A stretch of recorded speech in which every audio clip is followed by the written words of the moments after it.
job in the city.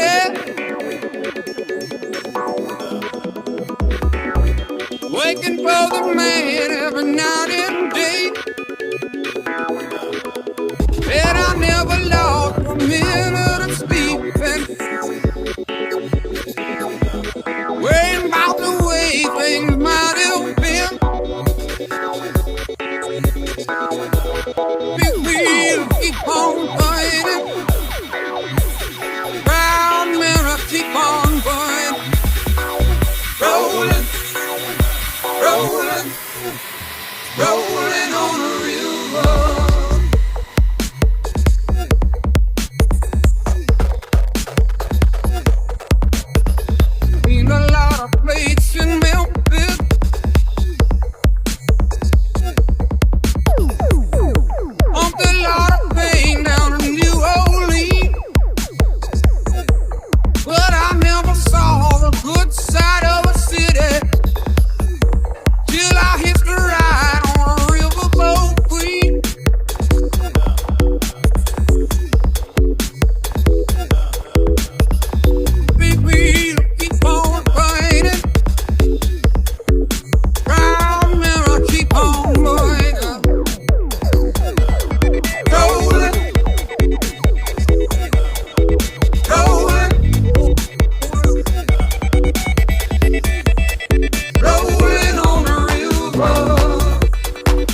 What is it all about?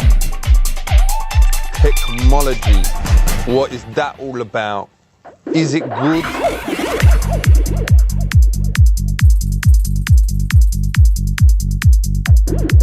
Or is it whack?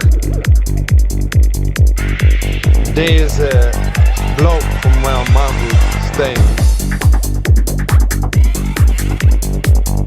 called Rainbow Jeremy who reject everything to do with science.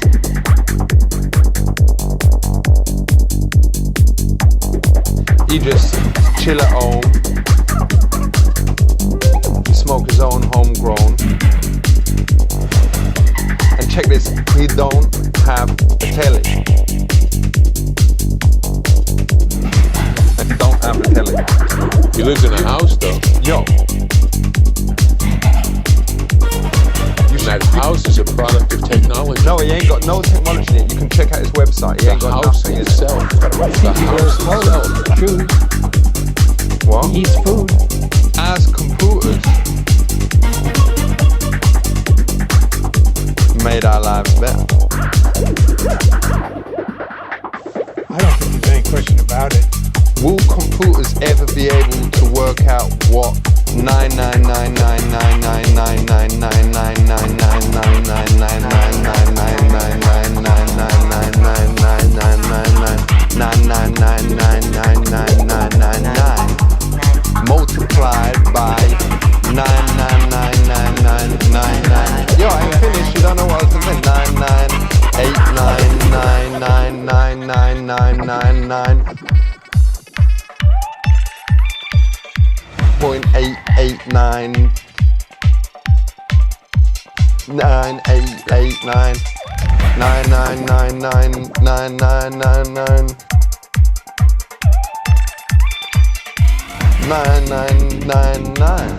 The answer is yes. The most powerful computer in the world today does 36 billion operations a second.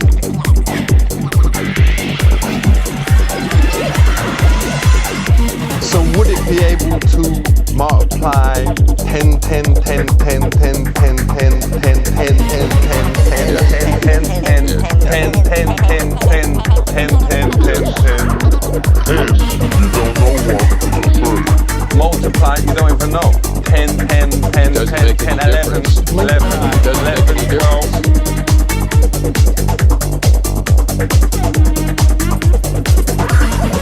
Whatever numbers you name, 89, 20, 100, 100, yes, million, yes, thousand, million, yes, whatever billion, numbers you want, you'll be able to multiply. 0.99998, yeah, without blowing up. Yes. Gonna move it on a little bit. Where did men come from? Men evolved out of lower species, in the way that all the species evolved out of lower species. This is ridiculous. This is war. If he wants to believe this happened, he's welcome to believe his grandpa was loose and came down from a tree or something. But that is pure religion. We offer $250,000 For anybody with any real empirical, testable, scientific evidence. So you saying we ain't come down from monkeys? No. Monkeys are still having babies. Why don't they have another human today? Okay. They're eating a banana. Oh yeah, I eat all kinds of. I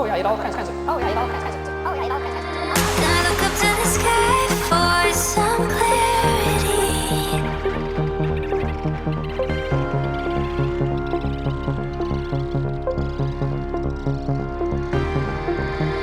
Hold me now. I can hear the sound. Never drown it out. I wish I knew how.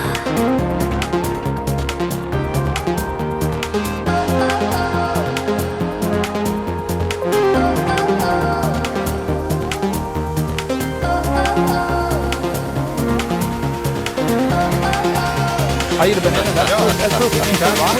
That's not proof of evolution. The people engaged in this kind of nonsense always set up the rules.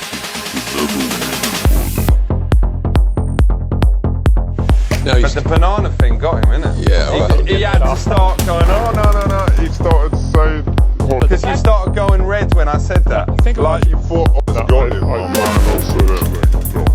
the fact Then that why did you start all... He went red, didn't it?